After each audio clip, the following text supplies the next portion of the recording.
Deadly school shooting and the second-by-second timeline of the massacre inside Marjory Stoneman Douglas High. The Broward Sheriff's Office releasing dozens of radio transmissions, many from the school resource deputy, who Sheriff Scott Israel says failed miserably during the chaos. CBS 4's Silva Harapetian following the investigation tonight, live at BSO headquarters. Silva. Well, these calls reinforce decisions and questions made by BSO Resource School Officer Scott Peterson and other first responders at the scene about not entering into the building, instead focusing on locking down the school and then shutting down the surrounding area. A lot more unanswered questions. For example, just why was the school placed on lockdown 4 minutes after the shooter entered the building? What you're about to hear is a little bit of the chaos and the real-time decision-making that went into what happened that day. We have possible, could be firecrackers. I think we got shots fired. Possible shots fired. 1200 building. School resource officer Scott Peterson got on his radio almost 2 minutes after Nicholas Cruz entered Building 12 at Stoneman Douglas High School. At that point, Cruz had already been firing his rifle for 1 minute 53 seconds. Make sure we get some units over here. I need to shut down Stoneman Douglas, the intersection. According to BSO, within seconds after his first transmission, Peterson is captured on school security video near the southeast corner of Building 12. He doesn't enter the building and does not confront the shooter. In fact, he stood outside Building 12 as the incident unfolded. Colonel Jack Dale explains department policy. The training for an active shooter is designed to first interrupt the shooter, and that is the primary mission of an active shooter response. The secondary responses would be perimeters and locations.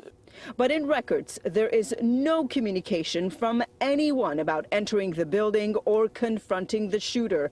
There are, however, multiple radio transmissions about shutting down intersections and setting up perimeters. The BSO colonel says because the deputies were unsure of the shooter's location, setting up a perimeter was a reasonable step. The movement toward the shooter in Building 12 did not occur, but it didn't occur because there was no information that the shooter was in Building 12. This explanation, despite Peterson's repeated radio transmissions identifying the location of the shooting at least 4 times, the first at 2:23 in the afternoon, and the rest 1 minute apart. Possible shots fired. 1200 building. 23, we're talking about the 1200 building. It's going to be the building off of Holmberg Road. 17 Juliet 3, we're looking at the 1200 building. It's going to be the 300 building. It's going to be right off of Holmberg Road by the senior lot.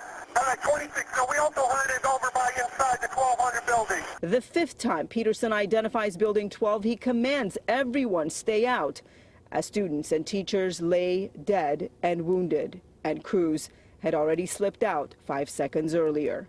Do not approach the 12 or 1300 buildings. Stay at least 500 feet away at this point. There was not a lot of accurate information.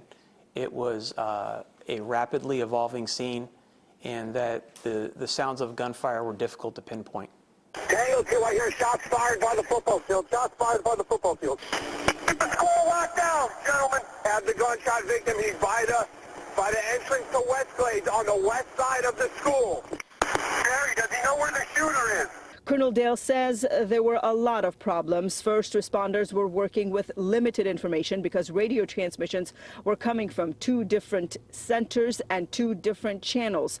Different departments unable to hear each other for the first critical several minutes of the incident.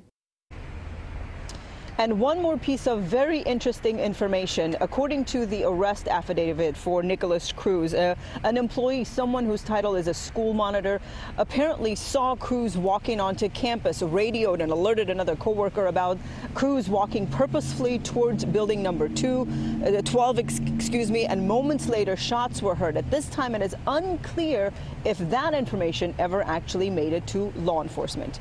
We're live in Broward. Silva Harapetian, CBS 4 News Tonight.